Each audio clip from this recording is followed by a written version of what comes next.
Bonsoir. Aujourd'hui, je vais vous présenter une nouvelle rubrique, les dossiers de l'étrange. Des histoires vraies. Nous sommes le premier vendredi du mois d'août 1970. Le petit Paul, âgé de 11 ans, joue avec ses petites voitures sur la table de la salle à manger. Des petites voitures qu'on lui a offertes le jour de son anniversaire. Quel triste anniversaire. Son grand frère de 19 ans est décédé d'un accident de la route au mois d'avril.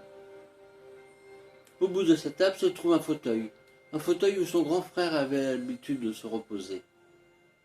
Le petit Paul joue avec ses voitures et à un moment il relève la tête. Il aperçoit son frère, assis, là, devant lui. « Bonjour Jean, lui dit le petit Paul. « Bonjour mon petit frère, lui répliqua Jean. Sais-tu que lorsque tu étais petit bébé, on ne pouvait pas te mettre dans une voiture avec un toit ouvrant ouvert ou une décapotable. Dès que tu voyais le ciel, tu hurlais. »« Ah non, je ne me rappelle plus, lui dit le petit Paul. Mais Jean, pourrais-tu m'expliquer comment s'est passé l'accident? Mon papa prend toujours mes petites voitures et essaye de le reproduire. » Jean regarda son petit frère et lui dit « Je te le dirai bien plus tard. » Le petit Paul, intrigué, baissa la tête, et au moment où il releva les yeux, son frère avait disparu.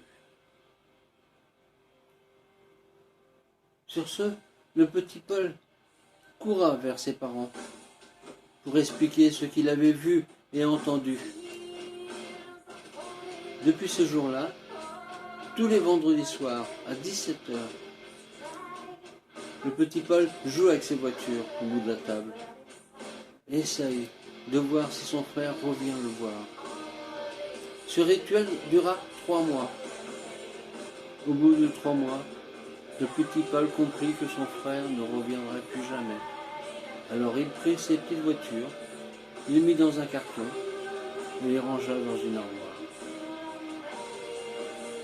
Août 2010. Le petit Paul, alors maintenant âgé de 51 ans, monta dans le grenier, ranger un peu. Il retrouve vite ses boîtes en carton avec ses petites voitures.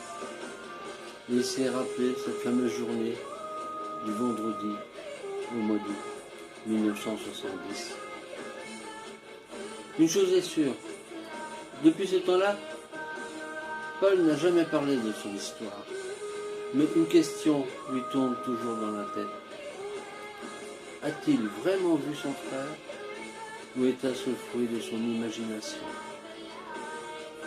Une chose est sûre, c'est qu'un jour, le petit Paul qui est devenu grand aura la réponse à ces questions.